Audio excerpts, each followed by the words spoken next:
बिस्मिल्लाहिर्रहमानिर्रहीम। अस्सलाम वालेकुम। अच्छा जी बच्चों, हम लोग जो टॉपिक अभी स्टार्ट करेंगे हमारे उस टॉपिक का नाम है resistivity and its effect upon temperature. Resistivity and its effect upon temperature. Resistivity and its effect upon temperature. बच्चों ये इस चैप्टर का एक इंपॉर्टेंट लॉन्ग क्वेश्चन है। बच्चों ये इस चैप्टर का एक इंपॉर्टेंट लॉन्ग क्वेश्चन है जिसको आप लोगों ने बड़े अच्छे तरीके से गौर से समझना है और सुनना है और नोट करना है।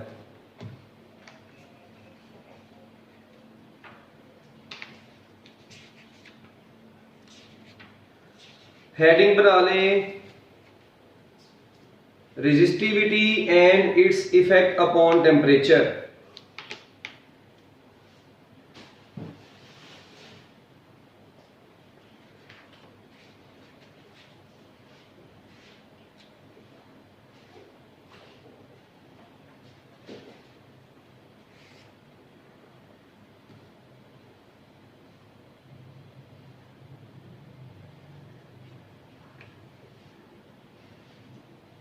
अच्छा जी बच्चों, किसी भी कंडक्टर की रेजिस्टिविटी को डिफाइन करने से पहले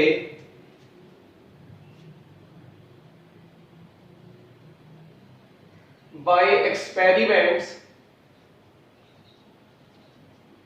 हमने एक एक्सपेरिमेंट किया। एक्सपेरिमेंट से हम लोगों ने बच्चों कुछ रिजल्ट निकाले हुए हैं। बाय एक्सपेरिमेंट हम लोग ये कह सकते हैं बच्चों, किसी भी कंडक्टर की रेजिस्टेंस उतनी ज्यादा होगी जितनी उस कंडक्टर की लेंथ ज्यादा होगी। इसको मैं ए का नाम देता हूं। स्टेटमेंट ए, मैंने ये बोला किसी भी कंडक्टर की बच्चों लेंथ जितनी ज्यादा होगी उस कंडक्टर की रेजिस्टेंस भी उतनी ज्यादा होती है।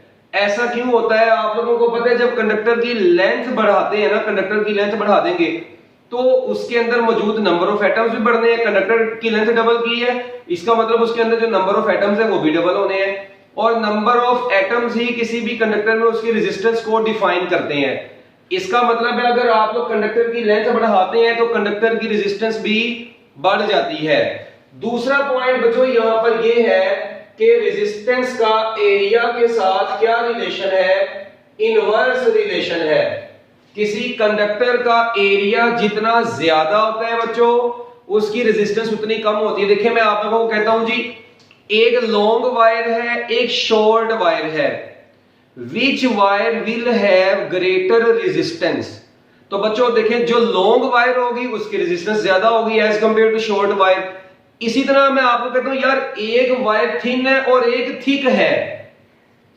जो थिन होती है उसमें नंबर ऑफ एटम्स बड़े करीब करीब होंगे, करंट का गुजरना मुश्किल होगा, करंट के रास्ते में रुकावट ज्यादा होगी। मगर जो वायर थिक होगी, मोटी होगी, उसमें एटम्स के दरमियान में दूरी ज्यादा होगी, करंट इजीली गुजरेगा। इसका मतलब है जिस कंडक्टर का एरिया ऑफ क्रॉस सेक्शन कम होगा उसकी रेजिस्टेंस, वो करंट के रास्ते में ज्यादा रेजिस्टेंस ऑफर करेगा। तो बच्चों resistance of thin wire is greater than as compare to thick wire. तो हम लोगों ने यहां से दो रिजल्ट निकाले। अगर पहले वाले रिजल्ट को देखें तो हम लोग कह सकते हैं resistance of long wire is greater then resistance of short wire, और दूसरा resistance of thin wire is greater then resistance of thick wire. अच्छा, अब ये बात बच्चों, ये दोनों बातें यहां पर हो गई, ठीक है। ये एमसीक्यूज के तौर पर ये बात यहां से निकलती है। अगर मैं इन दोनों को मिला दूं, अगर बच्चों मैं देखूं from A and B expressions, इन दोनों एक्सप्रेशन से, इन दोनों बच्चों एक्सप्रेशन से हमें ये रिजल्ट निकला है कि रेजिस्टेंस का लेंथ के साथ डायरेक्ट रिलेशन, जबकि एरिया के साथ क्या रिलेशन होता है? इनवर्स रिलेशन होता है। तो बच्चों मैं जब इस प्रोपोर्शनैलिटी के साइन को खत्म करूंगा तो इक्वल कांस्टेंट आएगा और साथ में एल ओवर ए आएगा। बच्चों ये जो कांस्टेंट ऑफ प्रोपोर्शनैलिटी है, इस कांस्टेंट ऑफ प्रोपोर्शनैलिटी को रेजिस्टिविटी बोला जाता है। This constant of proportionality is known as resistivity. बच्चों इसको क्या बोलते हैं? रेजिस्टिविटी भी बोलते हैं, या इसका जो दूसरा नाम है बच्चों वो क्या है? Specific resistance. या बच्चों इसका दूसरा नाम क्या है? Specific resistance. तो किसी भी कंडक्टर की जो लेंथ और एरिया का रिलेशन है उसको ओवरऑल हम लोग डिराइव करते हैं, तो R is equal to rho L over A आता है। इस रो को रेजिस्टिविटी या रेजिस्टिविटी का मार्केट में दूसरा नाम क्या है? Specific resistance. अब बच्चों ये तो बात हो गई। अब इसके बाद आप लोगों ने ना ये बात याद रखनी है कि अगर मैं एक तरफ बच्चों लिखता हूं रेजिस्टेंस, अब आप लोगों ने रेजिस्टेंस और दूसरी तरफ बच्चों मैं लिख लेता हूं रेजिस्टिविटी। चलो भाई शाबाश, लिखो इसको, शाबाश, मीट लगाओ, साथ साथ नोट करो। एक तरफ मैंने लिखा है रेजिस्टेंस और एक तरफ लिखा है रेजिस्टिविटी। अब बच्चों को इन दोनों में डिफरेंस नहीं पता चलता। जब भी इनसे पूछा जाता है वायर को कट किया, लेंथ डबल की, एरिया हाफ किया, वायर को बेंड किया, तो ये बेचारे बड़े परेशान होकर बैठ जाते हैं कि सर जी हमें पता नहीं चलता कि रेजिस्टेंस और रेजिस्टिविटी में मेजर डिफरेंस क्या है। तो आप लोगों को अभी यहां पर इंशाल्लाह 2 मिनट में समझ आ जाएगा। तो पहले इसको नोट कर लें साथ साथ मिनट लगा के।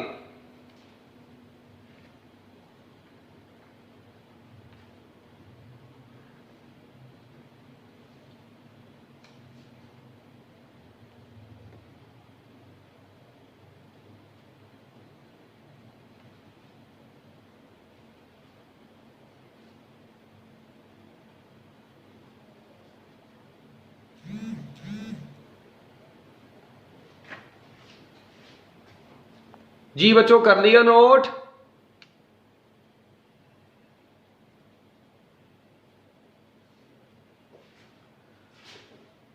बच्चों रेजिस्टेंस जो होती है, ठीक है, याद रखिएगा, it is characteristic of the wire.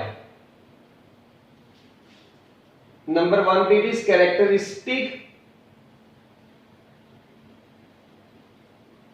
जबकि ये रेजिस्टिविटी किसको शो करती है? रेजिस्टिविटी प्रॉपर्टी ऑफ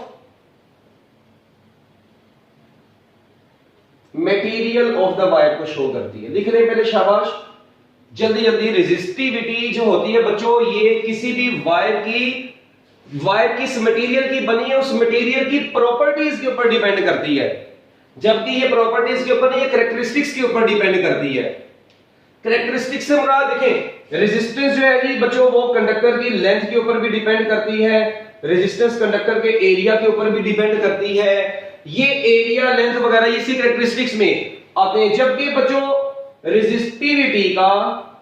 रेजिस्टिविटी पहले इनके देखें सिंबल भी लिख रहे हैं, रेजिस्टेंस को R से, रेजिस्टिविटी को ऐसे ही हम लोग साइन बना देते हैं। यूजुअली इसको ऐसे कर रहा हूं, मगर आप लोग अगर बुक में देखेंगे तो वो थोड़ा सा रो से करके उसने ड्रॉ किया है, आप लोग ऐसे भी कर सकते हैं, इसमें कोई परेशानी वाली बात नहीं है, मतलब ठीक है।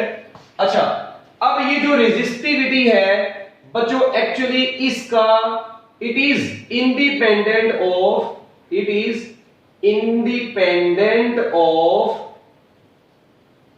Length and area of cross section of the wire. बच्चों रेजिस्टेंस जो है बच्चों ये लेंथ और एरिया पर डिपेंड करती है, जबकि रेजिस्टिविटी लेंथ या एरिया पर डिपेंड नहीं करती, क्योंकि लेंथ या एरिया उसकी प्रॉपर्टी को डिस्क्राइब नहीं करता। प्रॉपर्टी का मतलब है कि वो देखिए जो मटेरियल है, जिस मटेरियल की बनी है उसकी नेचर क्या है। मैं कहता हूं यार मेरे पास एक वायर कॉपर की है, एक वायर स्टील की है, मुझे ये बताओ क्या उन दोनों की रेजिस्टेंस, दोनों की लेंथ सेम है? अब बच्चों मेरी बात सुने, लेंथ या एरिया के ऊपर मैंने आपको बताया रेजिस्टिविटी ने डिपेंड नहीं करता, इसने सिर्फ और सिर्फ डिपेंड करना है नेचर के ऊपर। क्या उन दोनों की नेचर सेम है? नहीं सेम। इसका मतलब जब उन दोनों की नेचर ही सेम नहीं है तो उनकी रेजिस्टिविटी भी सेम नहीं होगी। बात खत्म। मैं आपको कहता हूं यार एक मेरे पास कॉपर वायर है छोटी, एक कॉपर वायर है बड़ी, बताओ which wire will have greater resistivity? तो याद रखना दोनों की रेजिस्टिविटी सेम होगी। क्यों सेम होगी? क्योंकि मटेरियल की नेचर के ऊपर ये डिपेंड करती है। nature of the material, actually it depends upon nature of the material of the wire, property of the material of the wire। बच्चों ये मटेरियल की नेचर के ऊपर डिपेंड करती है, उनकी नेचर सेम है तो याद रखना है बच्चों, नेचर सेम है तो रेजिस्टिविटी सेम है। बस मैं आपको कहता हूं यार एक वायर है, उसकी रेजिस्टिविटी जो भी है, मैं उस ये सपोज करें उसकी रेजिस्टिविटी रो है, ठीक है, मैं उसकी लेंथ को डबल कर देता हूं, एरिया को हाफ कर देता हूं, बताओ उसकी रेजिस्टिविटी के ऊपर क्या फर्क पड़ेगा? अभी मैंने बताया it is independent of length and area of cross section, ठीक है। मटेरियल सेम है, वायर कॉपर की है तो बच्चों रेजिस्टिविटी उसकी सेम होगी। जिस भी मटेरियल की वायर है, बेशक छोटी है या बड़ी है, रेजिस्टिविटी सेम होगी। क्या आप लोगों को ये डिफरेंस क्लियर हो जाएंगे दोनों में? और इसमें बाद में बच्चों देखें इसका एसआई यूनिट क्या है, it's SI unit is ohm, ठीक है बच्चों। जबकि इसका एसआई यूनिट अब कैसे निकलेगा देखें, वहां से निकालें बच्चों रेजिस्टिविटी के फॉर्मूले से हमें पता चलेगा आर ए ओवर एल, ये फॉर्मूला आ रहा है rho is equal to R A over L. अच्छा अब देखिए रेजिस्टेंस के यूनिट ओम, एरिया का मीटर स्क्वायर, लेंथ का मीटर, तो ये मिलके बन गया बच्चों ओहम मीटर। तो याद रखना है ohm metre is SI unit of resistivity, लिखो। So SI unit is ohm metre, ohm metre is SI unit of resistivity. जी बच्चों लिख लिया है यहां तक? उसमें भी कहेंगे डायरेक्टली प्रोपोर्शनल रेजिस्टिविटी। नहीं, ये रेजिस्टेंस लेंथ और एरिया के साथ, लेंथ के साथ डायरेक्ट, एरिया के साथ इनवर्स। रेजिस्टिविटी जो है ना, रेजिस्टिविटी यहां पर अब अक्सर बच्चे देखो भी मेरी बात सुनो, अक्सर बच्चों के दिमाग में आता है सर जी रेजिस्टिविटी का एरिया के साथ और लेंथ के साथ तो रिलेशन आ रहा है। ओ भाई एक बात सुने, अगर इस तरह होता होगा ना फिर तो आप लोगों ने मुझे ये बताओ, आप लोगों ने बचपन में F is equal to K Q1 Q2 over R square पढ़ा था, कूलम्ब फोर्स, ग्रेविटेशनल फोर्स पढ़ी थी G M1 M2 over R square. एक बात आप लोगों ने याद रखनी है कि ये जो कांस्टेंट ऑफ प्रोपोर्शनैलिटी, कभी सुना हो कि मैं चार्ज को डबल करूंगा तो K चेंज हो जाएगा, मतलब K, या मैं अगर मैस को डबल कर दूं, डिस्टेंस को हाफ कर दूं तो ये चेंज होगा? नहीं, ये जो कांस्टेंट ऑफ प्रोपोर्शनैलिटी आते हैं ना, इनका बाद में इससे भी कोई लेना देना नहीं है। इसी तरह रेजिस्टिविटी के इस फार्मूले में इसका इनके साथ कोई लेना देना नहीं होता, ठीक है। तो ये आप लोगों ने याद रखना है, ये प्रॉपर्टी है मटेरियल की। अब अच्छा अगर मैं कहता हूं यार मैंने एक वायर को कट किया, लिखें if a wire is cut into n equal parts, if a wire, ये छोटे छोटे एमसीक्यू है, is cut into n equal parts. बच्चों अगर एक वायर को n इक्वल पार्ट्स में डिवाइड कर दिया, यानी एक वायर थी उसके मैंने छोटे छोटे टोटे कर दिए चरसी के पकड़ के। अच्छा if a wire is cut into n equal parts, the resistance of each part, resistance of each part will become R over N। तो बच्चों हर पार्ट की जो रेजिस्टेंस हो जाएगी वो क्या बन जाएगी? R over N हो जाएगी। मतलब मैं कहता हूं यार एक वायर की रेजिस्टेंस 10 ओम थी, मैंने उसको 10 पार्ट्स में डिवाइड किया, तो बच्चों जितनी रेजिस्टेंस है, जो ओरिजिनल रेजिस्टेंस है, जितने नंबर ऑफ पार्ट्स हैं, ओरिजिनल रेजिस्टेंस को नंबर ऑफ पार्ट्स से डिवाइड करवा दें, आपके पास हर पार्ट की रेजिस्टेंस आ जाएगी। अच्छा इसी तरह इधर क्या होगा, अगर एक वायर को n इक्वल पार्ट्स में कट करें, what will be the effect on resistivity? A wire is made up of copper, it is cut into n equal parts, what will be the effect on resistivity of each part? तो क्या answer होगा? Same होगी। तो ये देखो, लिखो भाई resistivity of each part will remain same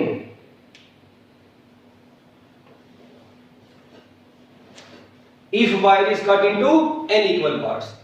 If a wire is cut into n equal parts, resistivity of each part will remain same। बच्चों रेजिस्टिविटी हर पार्ट की सेम ही रहेगी क्योंकि ये लेंथ या एरिया पर डिपेंड नहीं करती। ओके अच्छा अब बच्चों यहां पर एक और बड़ी सी कंफ्यूजन जो कि मैं अब आप लोगों को बताने जा रहा हूं, ठीक है, जो अक्सर बच्चों को रहती है। दो तरह के एमसीक्यूज आते हैं। अगर मैं ये जो बात आपको बताने लगा हूं इसको आप लोगों ने बड़े गौर से सुनना है बच्चों। इसमें से दो तरह के एमसीक्यूज आते हैं। एक एमसीक्यू आता है जी, if length of a wire is double. ठीक है जी, एमसीक्यू है, if length of a wire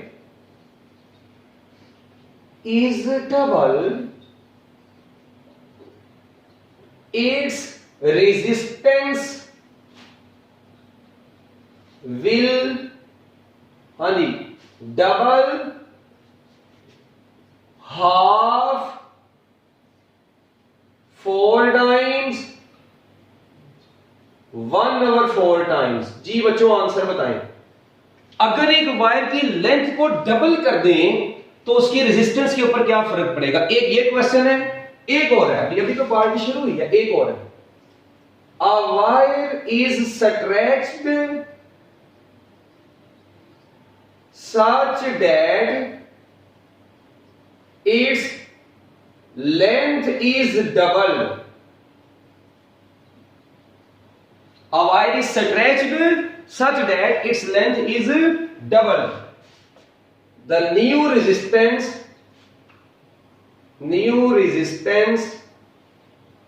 will become, तो बच्चों न्यू रेजिस्टेंस क्या बन जाएगी? 4 times, 1/4 times, 2 times, और डेल्टा ऑप्शन है 1/2 टाइम्स। जी बच्चों मुझे आंसर दें, हरी अब जल्दी जल्दी। हाँ जी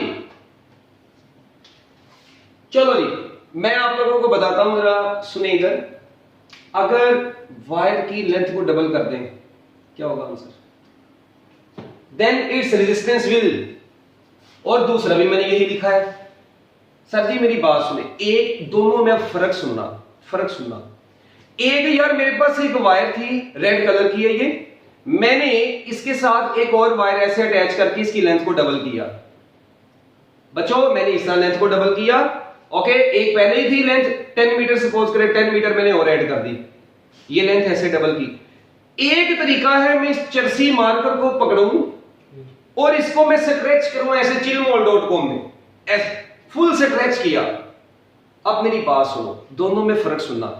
आप लोग देखें इसका area of cross section suppose करें ये था, अच्छा मैंने इसके साथ नई वायर ऐड कर दी, नई वायर ऐड की है, क्या इसका एरिया ऑफ क्रॉस सेक्शन में कोई फर्क पड़ा है? नहीं, फर्क पड़ा है तो सिर्फ और सिर्फ किस में? लेंथ में फर्क पड़ा है। इसका मतलब अगर मैं वायर की लेंथ को ऐसे डबल कर रहा हूं, मतलब नई वायर ऐड कर रहा हूं उसके साथ, इसका मतलब उसके एरिया पर तो कोई फर्क नहीं पड़ा, उसकी लेंथ डबल हो गई है, तो लेंथ डबल हो जाएगी तो रेजिस्टेंस भी डबल हो जाएगी। तो बच्चों आप लोगों के पहले एमसीक्यू का आंसर है डबल। अब एक तरीका ये दूसरा एमसीक्यू था। अब मैंने वायर को किया चरसी को ऐसे स्ट्रेच, ओ भाई जब मैं इसको स्ट्रेच करूंगा इसकी लेंथ तो बढ़ रही है मगर इसका एरिया कम हो जाएगा, इसका मुंह छोटा हो जाएगा चरसी का, इसका मतलब इसकी लेंथ बढ़ेगी तो area of cross section degree हो जाएगा। इसका मतलब मैं कह सकता हूं कि रेजिस्टिव, अब इसका आंसर मैं क्या लिखूंगा? मैं लिखूंगा जी रेजिस्टेंस इज इक्वल टू रो, देखिए लेंथ को डबल करूंगा तो एरिया हाफ हो जाएगा। ये जरा मोल चेक करना, ये देखो बच्चों जब आप लोग स्ट्रेचिंग करके लेंथ को डबल करते हैं ना, जब लेंथ डबल होती है तो एरिया उस वक्त हाफ होता है। ये ना हो चरसी लोग पता लगे 2 को 2 से काट दें, ओ भाई ये 2 डिनोमिनेटर में ऊपर जाके इसने ठा होना है, ठा बोले तो मल्टीप्लाई। तो बच्चों मुझे बताओ जब ये ऊपर जाके ठा होगा तो बन जाएगा 4 टाइम्स रो एल ओवर ए, और इसको बोल देंगे 4r। इसका मतलब है जो आपकी न्यू रेजिस्टेंस आई है वो पहले से 4 गुना बढ़ जाएगी। जी बच्चों अगर तो यहां तक आप लोगों को अब्बा जी की बातें समझ में आ गई हैं तो बताएं ताकि आगे चलें। हरिया बड़े बेसिक तरीके से और सादा जुबान में आप लोगों को समझाने की कोशिश की है। अभी इसमें एंट्री टेस्ट के हवाले से, एमडी कैट के हवाले से पूरा अलग से एक लेक्चर है, ठीक है, तकरीबन 1 घंटे का, जिसके ऊपर हम मतलब इफेक्ट पढ़ते हैं कि लेंथ को बढ़ाएं, एरिया को हाफ करें, स्ट्रेचिंग से एरिया को करें, ये वो जो जनरल थे आपके एफएससी के हवाले से वो मैंने आपको बता दिए हैं। ओके, इसको करो नोट बच्चों, जल्दी जल्दी मिनट लगाओ।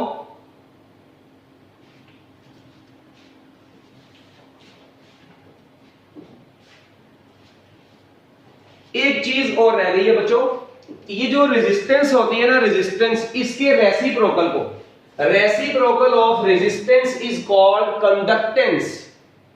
मैं क्या बोला? Reciprocal of resistance is called conductance. मैं इधर लिखता हूं बच्चों, reciprocal of resistance is called conductance. ये भी डिफरेंस में मतलब लिखना है आप लोगों ने ना। रेजिस्टेंस के बच्चों ये देखें, reciprocal of resistance is called conductance, जबकि रेसिप्रोकल ऑफ रेजिस्टेंस को मैंने बोला बच्चों क्या बोलते हैं? कंडक्टेंस। इसको थोड़ा सा मेजर करके लिख देता हूं। G is equal to, conductance को G से रिप्रेजेंट करते हैं 1/R। ये मैंने आपको ओहम्स लॉ में भी थोड़ा सा बताया था। जबकि जो आप लोगों की ये क्या नाम है, रेसिप्रोकल ऑफ रेजिस्टिविटी है, reciprocal of resistivity, it is called conductivity. तो reciprocal of resistivity is called, ये है कंडक्टेंस बच्चों, इसे क्या बोलते हैं? कंडक्टेंस। और इसे क्या बोलते हैं? कंडक्टिविटी। तो रेसिप्रोकल ऑफ रेजिस्टिविटी को बच्चों कंडक्टिविटी बोलते हैं, जबकि रेसिप्रोकल ऑफ रेजिस्टेंस को कंडक्टेंस बोला जाता है। ये भी इंपॉर्टेंट चीज थी। इसके बाद कंडक्टेंस के जो एसआई यूनिट होंगे ये पर ओम होंगे। इसको हम लोग बच्चों महो भी बोलते हैं, या अगर आप लोगों को ये पसंद नहीं आता तो बच्चों इसको साइमन भी बोला जाता है। पर ओम, महो या साइमंस, बच्चों ये इस कंडक्टेंस के एसआई यूनिट है। जबकि कंडक्टिविटी के जो एसआई यूनिट होंगे वो क्या होंगे बच्चों? ये होंगे पर ओम पर मीटर, या इसको महो पर मीटर भी बोला जा सकता है। ओके बच्चों, लो जी, ये तो आप लोगों की बिल्कुल वो बातें थी जो हम लोगों ने ये वाली हमने पढ़ी थी, मतलब कंडक्टेंस की। ये अब आप लोगों को बता दी है कंडक्टिविटी की। चले शाबाश, जल्दी जल्दी नोट करें इसको। और रेजिस्टेंस की डायमेंशन लिखवाई थी उस दिन मैंने।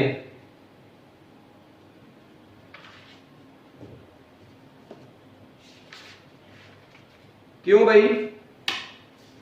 रेजिस्टेंस की डायमेंशन उस दिन लिखवाई थी कि नहीं लिखवाई थी?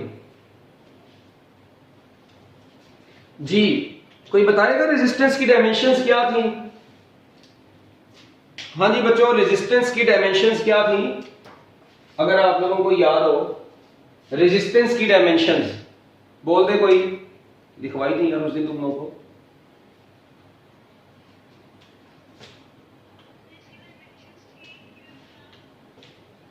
बॉयज,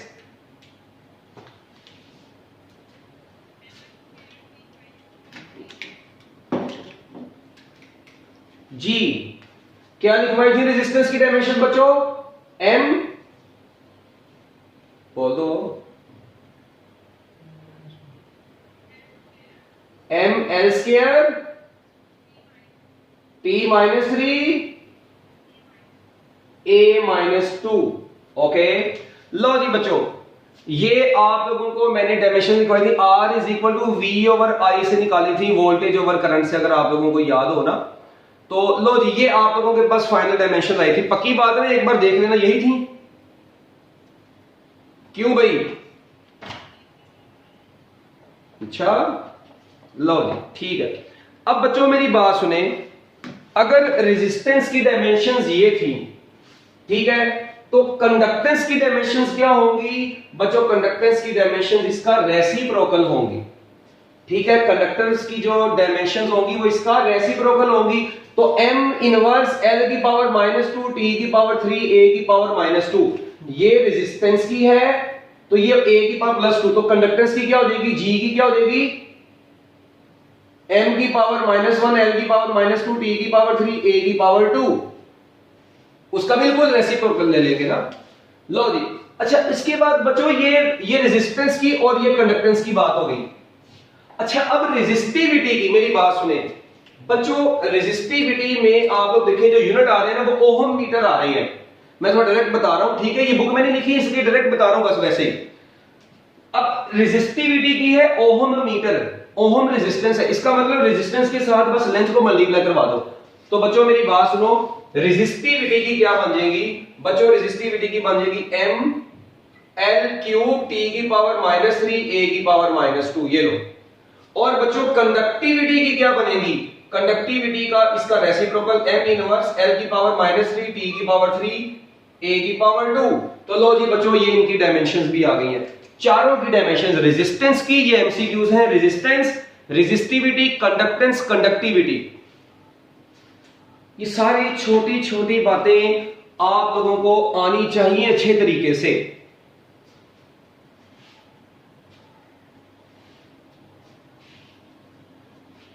जी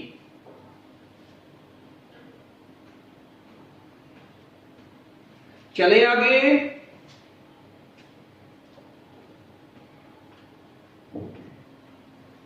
ओके ये आप लोगों की मीटिंग एंड होने वाली है, मीटिंग एंड करके दोबारा आ जाए।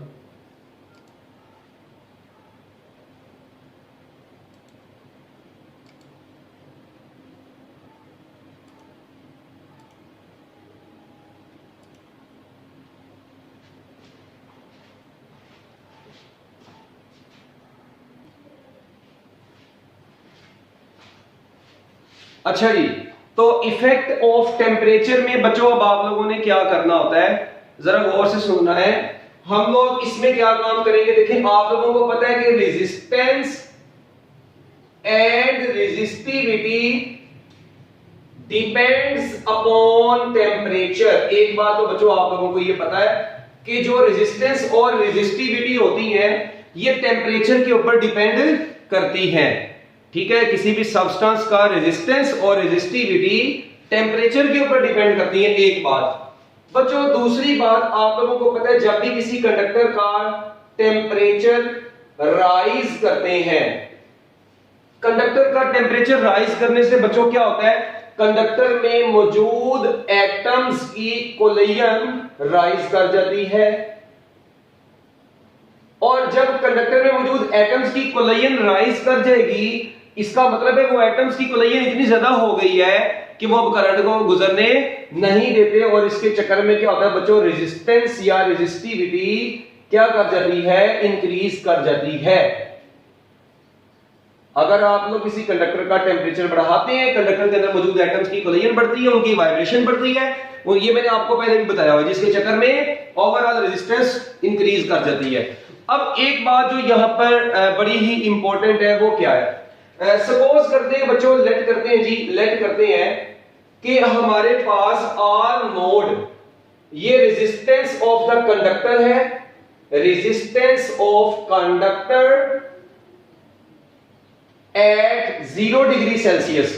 0 डिग्री सेल्सियस के ऊपर कंडक्टर की रेजिस्टेंस जो है बच्चों वो आर नोड है, और आर टी क्या है, रेजिस्टेंस ऑफ द कंडक्टर है, resistance of conductor at T degree Celsius. किसी पर्टिकुलर टेम्परेचर के ऊपर जो रेजिस्टेंस है बच्चों वो T डिग्री सेल्सियस है। तो मैं यहां पर कह सकता हूं कि R T minus R naught जो होगा बच्चों, यहां पर जो आर, अब देखें आपको पता है कि कंडक्टर की, इसका मतलब है टेम्परेचर बढ़ाने से रेजिस्टेंस ने क्या होना है, बढ़ना है। टेम्परेचर कम करने से रेजिस्टेंस ने कम होना है, टेम्परेचर के बढ़ाने से रेजिस्टेंस ने बढ़ना है। तो बच्चों इसका मतलब है मैं ये कह सकता हूं, so we can say that R T minus R naught is directly proportional to R naught. अच्छा एक बात ये कि दोनों रेजिस्टेंसेस का जो डिफरेंस होगा ये ओरिजिनल रेजिस्टेंस पर डिपेंड करता है, यानी ओरिजिनल रेजिस्टेंस जितनी ज्यादा होगी, इसका मतलब है जो हाई टेम्परेचर पर उसकी रेजिस्टेंस होगी, जो लो पर जो ओरिजिनल, उन दोनों का डिफरेंस भी उसके डायरेक्टली प्रोपोर्शनल आएगा। इसका मतलब है ओरिजिनल रेजिस्टेंस जो है वो दोनों है, तो देखें ना ये आर टी क्या है, resistance at high temperature, resistance at 0 degree Celsius. तो ये दोनों का डिफरेंस किसके ऊपर डिपेंड करेगा, बेसिकली जो रेजिस्टेंस 0 डिग्री सेल्सियस पर होगी उसके ऊपर। और बच्चों मैं ये भी कह सकता हूं कि R T minus R naught is directly proportional to T. बच्चों ये टी को बोलते हैं टेम्परेचर डिफरेंस, ये टी को हम लोग क्या बोलते हैं, temperature difference of two resistances. बच्चों ये टेम्परेचर डिफरेंस है दोनों रेजिस्टेंसेस का, ठीक है। अब देखें इधर मेरी बात सुने, तो मैं अब जनरली बच्चों ये कह सकता हूं फिर कि R T minus R naught is directly proportional to R naught as well as T। और बच्चों जब इस प्रोपोर्शनैलिटी के साइन को हम लोग खत्म करते हैं तो इक्वल कांस्टेंट और साथ में आएगा आर नॉट टी। इस कांस्टेंट को फिजिक्स की दुनिया में अल्फा बोला जाता है। तो R T minus R naught is equal to alpha R naught T. और बच्चों अगर मैं यहां से अल्फा यहां से निकाल लूं तो बच्चों अल्फा जो यहां से आएगा वो बराबर आएगा R T minus R naught over R naught T. बच्चों इस अल्फा को हम लोग बोलते हैं टेम्परेचर कोएफिशिएंट ऑफ रेजिस्टेंस। इसे क्या बोलते हैं बच्चों? Temperature coefficient. क्या बोला जाता है बच्चों इसको? टेम्परेचर कोएफिशिएंट ऑफ रेजिस्टेंस बोला जाता है। टेम्परेचर कोएफिशिएंट ऑफ रेजिस्टेंस बच्चों इसको बोला जाता है। अब आप लोग देखें, ये बेसिकली अगर मैं इसको थोड़ा सा डिफाइन करना चाहूं, ठीक है, तो मैं इसको कैसे डिफाइन करूंगा बच्चों? आप लोग देखें, क्या मैं अब इसको ऐसे लिख सकता हूं? ये बुक में नहीं लिखा हुआ, जनरल मैं आप लोगों को जो बताने लगा हूं, ये फार्मूला देखें, alpha is equal to delta R over R O divided by T. ऐसे लिख दूं। डेल्टा आर बोलते हैं चेंज इन रेजिस्टेंस को, आर ओ बोलते हैं ओरिजिनल 0 डिग्री सेल्सियस वाले रेजिस्टेंस को। तो ये बन गया है basically fractional change in resistance. और ये टी टाइम नहीं है, याद रखना चर्सी लोगों, ये टी टेम्परेचर है। तो मैं यहां पर कह सकता हूं ये delta R change in resistance divided by original resistance, जिस तरह change in length over original length, fractional change in length is called strain. बच्चों इसी तरह अब मैं इसको डिफाइन कैसे करूंगा? फ्रैक्शनल चेंज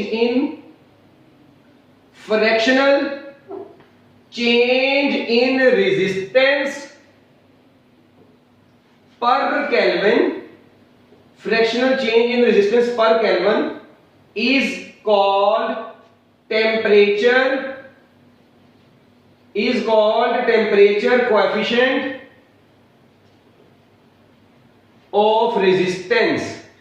बच्चों इसको टेम्परेचर कोएफिशिएंट ऑफ रेजिस्टेंस का नाम दिया जाता है। फ्रैक्शनल चेंज इन रेजिस्टेंस यानी change in resistance over original resistance, इस पूरी को बोलते हैं फ्रैक्शनल चेंज इन रेजिस्टेंस पर kelvin is called temperature coefficient of resistance. और अगर बच्चों मैं इसकी यूनिट निकालना चाहूं तो देखें, ऊपर आएंगे ओहम, रेजिस्टेंस का डिफरेंस है ओहम ही आएगा, और नीचे आएगा ओहम और टेम्परेचर का हो गया केल्विन। तो बच्चों आपके पास आंसर आ गया पर केल्विन। सो पर kelvin is SI unit of temperature coefficient of resistance. तो बच्चों SI unit of temperature coefficient of resistance is पर केल्विन। अगर इसकी डायमेंशंस की बात करें तो केल्विन की डायमेंशंस आपको पता है थीटा होती है, तो मैं इसको पर थीटा इसकी डायमेंशन लिखूंगा अगर लिखूंगा, ठीक है। अब आप लोगों ने मुझे ये याद रखना है बच्चों कि किसी भी देखें होता ये है कि ऐसे सब्सटेंसेस जिनका अल्फा टेम्परेचर, देखें टेम्परेचर के बढ़ने से, ऐसे सब्सटेंसेस जिनका अल्फा पॉजिटिव होता है और ऐसे सब्सटेंसेस जिनका अल्फा नेगेटिव होता है। बच्चों ये जो टेम्परेचर कोएफिशिएंट ऑफ रेजिस्टेंस होता है ये पॉजिटिव भी हो सकता है, ये नेगेटिव भी हो सकता है। जो टेम्परेचर कोएफिशिएंट ऑफ रेजिस्टेंस है ये पॉजिटिव भी हो सकता है, नेगेटिव भी। अच्छा, ये पॉजिटिव उनमें होता है जिनमें रेजिस्टेंस का टेम्परेचर के साथ डायरेक्ट चक्कर होता है, और ये नेगेटिव उनमें होता है जिनमें रेजिस्टेंस का टेम्परेचर के साथ इनवर्स चक्कर होता है। इसका मतलब है कि रेजिस्टेंस का टेम्परेचर के साथ डायरेक्ट रिलेशन भी होता है, रेजिस्टेंस का टेम्परेचर के साथ इनवर्स रिलेशन भी होता है। तो चलो अभी बच्चों मुझे बताओ ऐसे सब्सटेंसेस जिनमें रेजिस्टेंस टेम्परेचर के बढ़ने से रेजिस्टेंस बढ़ती है, हम लोग कहते हैं उनका अल्फा क्या होगा? पॉजिटिव होगा। क्योंकि देखिए RT minus R nought high minus low positive आएगा तो अल्फा पॉजिटिव होगा। तो ऐसे सब्सटेंसेस, और इनको यूजुअली ऐसे सब्सटेंसेस जिनका रेजिस्टेंस का टेम्परेचर का डायरेक्ट रिलेशन, उनको बोलते भी कंडक्टर्स हैं। इसका मतलब है कंडक्टर्स में टेम्परेचर बढ़ाने से रेजिस्टेंस बढ़ती है तो उनका temperature coefficient of resistance positive होता है। जबकि ये आपको पता है रेजिस्टेंस का टेम्परेचर के साथ इनवर्स रिलेशन किन में होता है? तो हम लोग बोलते हैं सेमीकंडक्टर्स में। इसका मतलब है सेमीकंडक्टर्स जो होंगे बच्चों उनका अल्फा नेगेटिव होगा, जबकि जो कंडक्टर्स होते हैं उनका अल्फा पॉजिटिव होता है। और अब देखिए वेरिएशन ऑफ कॉपर, ठीक है जी बच्चों, कॉपर की रेजिस्टिविटी और टेम्परेचर के दरमियान में आपकी बुक में ग्राफ ड्रॉ किया है, ठीक है। आप लोग देखें -200 डिग्री सेल्सियस से वो ग्राफ स्टार्ट हो रहा है। इसका मतलब कि ये ग्राफ ऐसे जा रहा है मगर आगे से जाके थोड़ा सा बाद में ऐसे थोड़ा सा टेढ़ा हो जाए। इस ग्राफ को देखने जरा बुक से, पहले बिल्कुल ग्राफ सीधा जा रहा है बच्चों, उसके बाद उसमें वेरिएशन आ जाती है थोड़ी बहुत। देखें जरा जल्दी जल्दी अपनी टेक्स्ट बुक्स में, आप लोगों ने बच्चों अपनी टेक्स्ट बुक्स में पेज नंबर ओपन करना है। पेज नंबर है जी आपका 39। पेज नंबर 39 पर आप लोगों ने बच्चों ये ग्राफ को देखना है। 39 पेज पर ये ग्राफ बना हुआ है आप लोगों का। इसमें आप लोग बच्चों अगर गौर करें तो ये ग्राफ जो है ना, थोड़ा सा इसने रेजिस्टिविटी में, मतलब टेम्परेचर के साथ बाद में एकदम चेंज आएगा इंक्रीज की फॉर्म में, कि टेम्परेचर बढ़ने से पहले डायरेक्टली प्रोपोर्शनलिटी आ रही है इनके दरमियान में, मगर उसके बाद ये ग्राफ एकदम ऐसे जो है ना ऊपर को थोड़ा सा राइज कर रहा है। इसका मतलब है इनके दरमियान में प्रोपोर्शनलिटी बरकरार नहीं रही। तो याद रखना है एक रेंज तक डायरेक्टली प्रोपोर्शनल है, उसके बाद प्रोपोर्शनलिटी खराब हो गई है, मगर टेम्परेचर के ऊपर तो ये रेजिस्टिविटी डिपेंड कर रही है। तो -200 डिग्री सेल्सियस, इसी तरह से आगे इसकी कैलिब्रेशन हुई हुई है, वो आप लोगों ने देख लेनी है। इसका मतलब 0 डिग्री सेल्सियस कहीं यहां पर आएगा, तो 0 डिग्री सेल्सियस पर कॉपर की रेजिस्टिविटी 0 नहीं है। ओके बच्चों, तो ये जी आप लोगों का छोटा सा टॉपिक, ठीक है, effect of temperature on resistivity. इसको आप लोगों ने बुक से पढ़ना है, सारा कुछ मेरा बताया हुआ है कि यही लिखा हुआ है। इस ग्राफ की ज्यादा डिटेल्स आपकी टेक्स्ट बुक्स में नहीं है, इसलिए हम इसकी डिटेल में नहीं जाते। अच्छा, एक काम और है यहां पर, ये टेम्परेचर कोएफिशिएंट ऑफ रेजिस्टेंस है बच्चों। अगर मैं देखें इसी में r की जगह पर rho l over a put करूं, RT होगा rho l over r is equal to rho l over a होता है ना, तो RT की जगह पर ये देखें जरा, alpha is equal to RT की जगह पर आया rho l over a, rho t l over a minus rho naught l over a divided by rho naught l over a। ठीक है जी, अब ये देखें मैंने क्या काम किया और ये साथ में t आ गया, यानी मैंने इधर RT की जगह पर पूरा फॉर्मूला लिख दिया r is equal to rho l over a वाला। ठीक है, तो अब देखिए अगर l ओवर a इनमें से कॉमन ले तो ऊपर बचेगा रो t माइनस रो नोड, यहां पर l ओवर a आ गया और नीचे आ गया रो नोड t और साथ में आ गया l ओवर a। अब आप लोग देखिए ये l ओवर a से कट गया तो rho t minus rho nought over rho nought t। ये आप लोगों ने जो सिंबल बनाया हुआ है ना सिग्मा, इसका जो ऐसे मतलब ये डेंसिटी वाला है वो यूज कर लेना, मैंने इसको वैसे ही ये यूज कर दिया है। ठीक है, अब देखें यहां पर बच्चों ये जो डिफरेंस आ रहा है ये बन रहा है रेजिस्टिविटी, फ्रैक्शनल चेंज इन रेजिस्टिविटी पर केल्विन, इसे बोलते हैं टेम्परेचर कोएफिशिएंट ऑफ रेजिस्टिविटी। देखें जो रेजिस्टेंस की फॉर्म में होगा उसे क्या बोलेंगे, टेम्परेचर कोएफिशिएंट ऑफ रेजिस्टेंस, और जो रेजिस्टिविटी की फॉर्म में होगा अल्फा, इसे क्या बोलेंगे, जो रेजिस्टिविटी की फॉर्म में होगा इसे बोलेंगे टेम्परेचर कोएफिशिएंट ऑफ रेजिस्टिविटी। लो जी बच्चों, इसे बोलते हैं टेम्परेचर कोएफिशिएंट ऑफ रेजिस्टिविटी, जबकि इसे क्या बोलते हैं, टेम्परेचर कोएफिशिएंट ऑफ रेजिस्टेंस। और इसके भी यूनिट जो आएंगे ऐसे यूनिट, देखिए ये ओम मीटर, ये ओम मीटर कर देगा, पर केल्विन ही आएगा। तो बच्चों इसका भी ऐसे यूनिट क्या होगा, पर केल्विन ही होगा। अगर राइट हैंड साइड पर रेजिस्टिविटी की फॉर्म में लिखा होगा तो इस अल्फा को टेम्परेचर कोएफिशिएंट ऑफ रेजिस्टिविटी बोलेंगे। अगर राइट साइड पर रेजिस्टेंस की फॉर्म में लिखा होगा तो ये टेम्परेचर कोएफिशिएंट ऑफ रेजिस्टेंस होगा। लो जी बच्चों, ये था आप लोगों का लॉन्ग क्वेश्चन। ये इस चैप्टर का एक इंपॉर्टेंट लॉन्ग क्वेश्चन भी है, अक्सर औकात बोर्ड के पेपर में आया भी है। तो मैंने आपको बुक की एक लाइन बता दी, आप लोगों ने इसको अच्छे तरीके से अपनी टेक्स्ट बुक से पढ़ लेना है। ओके।